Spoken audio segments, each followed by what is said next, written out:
What's up everybody? Welcome back to the channel. If you are watching this today, the day that I am uploading this video, then it is Monday, March 4th, and that means that it is Christian's 30th birthday. So if you follow him on Instagram or YouTube, make sure that you wish him a happy birthday. If you don't, make sure that you follow him now so that you can wish him a happy birthday.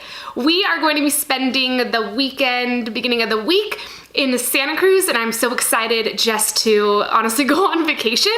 We go to Tahoe a lot, and last year we went to Tahoe around this time in February, but around this time last year, and it was just way too icy and snowy for our little Alico, and he gave up. He did not want to go on any hikes, on any walks, any of that. So I thought we would switch things up this year and go to Santa Cruz. Christian also really likes the redwoods, so obviously you can't get that in Tahoe, but you can get that in Santa Cruz. So we're gonna give Santa Cruz a shot. Today, what I wanted to share with you guys is, because it takes 3 hours, I believe it is, to get to Santa Cruz, I'm gonna bring some snacks for us to eat in the car. My sister recently went to Monterey, I believe it was, and was looking for some better options, I guess you would say, for road trip snacks. And so I wanted to share with you guys a couple of things that I picked up for Christian and I to eat on the way on the road while we were driving to Santa Cruz. So I'm gonna share that with you guys today. If you are not subscribed though, do me a favor and subscribe right now. We're having a lot of fun, I think, lately. Make sure that you have post notifications turned on, and as always, make sure you're following me on Instagram for daily health, wellness, and fitness tips. Let's go ahead and get started. Most of what I'm going to be sharing with you guys today is going to be gluten-free. That is only because I have to eat gluten-free. You're gonna have a lot more options if you don't have to eat gluten-free, but I don't have that sort of freedom, so everything I'm gonna share with you today is gonna be gluten-free. That is not to say that all healthy road trip snacks need to be gluten-free. So what I'm gonna try to do is share with you why the snacks that I have chosen make a healthy or better for you option, so you can use that as a framework when you're looking at the sort of foods that you typically bring or new foods that you're seeing in the store, and decide for yourself if that's a good option or not. Because I don't ever want to just tell you what to do. I always want to give you tools to go out into the world and do this for yourself. You can just use some of the same principles that I do and make that work for you. That's really what I'm about here. So our first option is going to be a protein bar. I have here the one cinnamon bun cinnamon roll bar.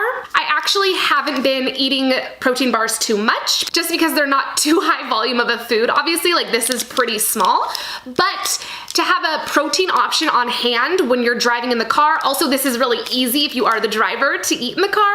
If you're the passenger, you can still scroll through your phone while you eat a protein bar. So I think this makes a clean and easy option. You probably already have some protein bars in your pantry, so you don't have to really go out and buy something in particular. There are a lot of, I hope this wasn't upside down the whole time, there are a lot of protein bar options. This is a low carb bar, but a protein bar is a great road trip option because it is easy and convenient and high in protein. Okay, our next option are these mini Kind bars. I just found these at Target. I've never seen a mini version of Kind bars before, and that is exactly why I picked them up, because they are mini.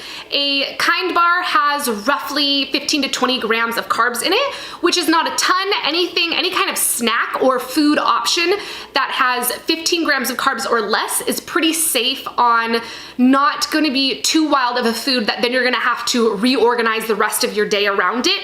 15 grams of carbs is typically considered one carb serving, so keep that in mind when you're looking at any kind of food for any time of the day, whether it's a road trip or not.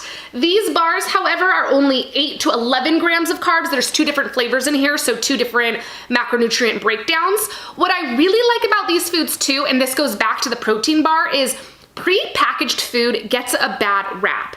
A lot of health gurus will tell you that pre-packaged processed food is just, bottom line, not good for you. I disagree. The thing about pre-packaged food is it's a lot harder to overeat on it, because you have to keep going back, keep opening up a new package, and just recognizing the fact that you are eating multiple servings of that food. If you have something like a bag of popcorn, and I have some stuff like this later, so we'll keep that in mind, but if you have something like a bag of popcorn, you don't really think about it when you're just putting your hand back in the bag, because you haven't portioned out a serving at any moment. You're just having a lot of little bites that probably aren't all that little. Packaged food, on the other hand, a lot harder, in my opinion, to overeat on. You take one, you open it, you eat it, and you move on. It's also nice because it's a carb source without being so many carbs up front. So maybe you just have like a hankering for some sweets, and this might be able to get you out of that. All right, this next option is a favorite of mine. I bring these to work with me from time to time because they're a nice chip-like, sweet-like mixture, if that makes sense. I've got them in 2 flavors today, sea salt and cinnamon sugar mini popcorn rice cake snacks. I got that wrong. Skinny Pop popcorn mini cakes in sea salt and cinnamon sugar. Cinnamon sugar is a favorite of mine because I have a sweet tooth. Sea salt, though, I thought would be a good option if you're more into chips. This is like a non-traditional chip version for way better macros, and that's why it's okay to me that this isn't a pre-packaged food. The serving size for these is 22 cakes. Obviously, they are mini, but still 22 is more than a handful. For 18 grams of carbs, 3.5 fat, and 3 protein. So this is a higher volume food. You're going to be able to feel like you're snacking a lot without doing a lot of damage. And I think that's really important when you're considering the fact that you are eating for you to just sit in a car and get from point A to point B. So not really much more we could ask for. A lot like a chip, but not a chip. If you are a salt fan, I would recommend these Skinny Pop popcorn mini cakes in sea salt. If you have a sweet tooth like me though, cinnamon sugar, super good. I love it, I live by it. Go try that. The next snack that I have for you, I think that you've probably had before, but you've probably forgotten about. These remind me of my great-grandpa, so if you had the same great-grandpa as me, you'll probably recognize pork rinds. These are a great road trip snack. They are tasty in a weird way. They're good. Like, they sound terrible and I want to stay away from them, but they're good. I don't know what else to say. They're also a crazy source of protein. So for half an ounce or 14 grams, which you're obviously not going to measure out on the road, but just saying, you get, where's the carbs? Less than 1 gram of carb. I'm gonna do that one more time. Less than 1 gram of carb. Okay, yes, that is what I'm talking about. 3 grams of fat and 10 grams of protein. You can't do better than that. This is a chip alternative that's protein instead of carb. Less than 1 gram of carb. Okay, if you accidentally eat the entire bag, I'm gonna let you have that one because for 7 servings in here, you would get 70 grams of protein, less than 7 grams of carbs, let's say, and 21 grams of fat. It would be weird for you to do that, but it wouldn't be the worst thing and you wouldn't be in the worst situation and you wouldn't have even blown your calories for the day out of the water. So I just would like you to reconsider the pork rind and pick that up for your next road trip. Okay, let's talk about a couple of options that I don't have with me, but could also make for good road trip snacks. The first one that comes to mind is extra tender beef jerky. And yes, I just said extra tender because beef jerky is not really all that good.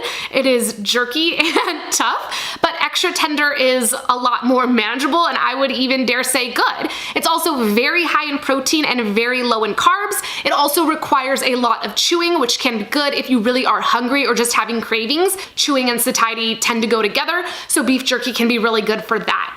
Other more traditional options, I might say, would include things like grapes and carrot sticks. They're not nearly as fun, but I can kind of imagine my mom putting those together in a bag for us to have as road trip snacks, so they definitely would make a great option. Grapes are mess-free and sweet, so that does make for a good snack if you're in the car being mess-free, and if you have a sweet tooth like myself. If you don't like processed food, grapes are not processed, so that's a good option for you as well. And then carrot sticks make for a good snack because of basically the same thing. They are a carby vegetable, so they will be filling if you are actually really hungry while driving from point A to point B, but would make a great option either way. Also, we want to touch on drinks because you're not going to be eating any or all of this food without a drink, and I love, if nothing else, something to drink while I am driving. I do a lot of the driving, so I have like my rituals and things that I like and don't like. So when it comes to drinks for a road trip, the obvious option for healthy would be water. You can't go wrong with water no matter what you're doing, where you are. Water is always a good option. If you want something a little bit more fun than water, diet soda is a good option because there are no calories and no sugar, no carbs in it. I think when it comes to my drinks, I try to stay away from there being any calories or carbs in my drinks. I just find it's a waste. It doesn't fill me up. It doesn't satisfy me. If you do not feel that way and you don't mind having sugar and carbs and calories in your drinks, then Starbucks is also a good option. You can actually go either way here. Go the no calorie version with like black coffee, or you can go a caloried and carbed version with a skinny latte, a skinny macchiato, or if you wanted to let loose totally, you could go for a full fat, full sugar, full everything macchiato or latte, whatever. But now we're kind of getting into a diet break and not just healthy road trip snacks. Something I also like to think about when getting some road trip snacks together is if these make for good snacks for everything else I'm going to be doing during the week or during vacation. So if you are taking processed food with you that is pre-packaged, it's easy to take that out of the box and just slip it into your backpack if you're going on a hike or something, which is probably something that we would do. If you're packing popcorn, you're gonna have to pack that whole bag with you, and that can be kind of cumbersome, kind of difficult. So that's another reason to me to stay away from that. Obviously, you could use plastic bags and portion things out for yourself. Not a bad option, but a little bit more work. But ultimately, I don't expect to eat all of these snacks on a 3-hour drive from here to Santa Cruz. So I'm going to make use of these throughout the week that we are staying in Santa Cruz, so we can just munch instead of having to always find time to get a meal in. I'm much more of a muncher. I can get away with snacking and not having to sit down for a meal, or just being able to have like one big meal in the morning and one big meal in the afternoon, and just having snacks in between then. So that is gonna wrap us up for today. I hope I have relit your fire for pork rinds. I hope you give those another shot because I think they really, really deserve it. I hope I've shown you a couple new options, or a better framework, at least given you a better framework on how to look at the foods that you want to bring with you on a road trip and see if they are the best option for you or not. Chips seem like a good option as a road trip snack, but unfortunately chips are high in both carbs and fat, and it just kind of sucks to munch away at chips when you're on a drive because that's what you want to do. It's comfortable to just kind of graze over time, and then you didn't really want those chips, so they weren't really all that satisfying, but it already came packed with all those calories and all that carb and all that fat, so you're kind of in a weird place now. I think it's much more fun to eat more without it adding up so much. So things like the rice cakes or the pork rinds really make for good options because you can eat a lot of it without getting a lot of calories because of it. So that's kind of my framework. That's how I think of things. I like to eat, so the higher volume a food or a snack is, the better for me. That's why I've been staying away from protein bars a little bit. So you just have to think about what you like and what you want out of your snacks or your meals or your grazing or whatever, and then just kind of work from there. I'm gonna go get back to packing. I will see you guys on Friday. Make sure you're subscribed, have post notifications turned on, and are following me on Instagram for not just daily health, wellness, and fitness tips, but to see what we are up to in Santa Cruz. I will see you guys on Friday.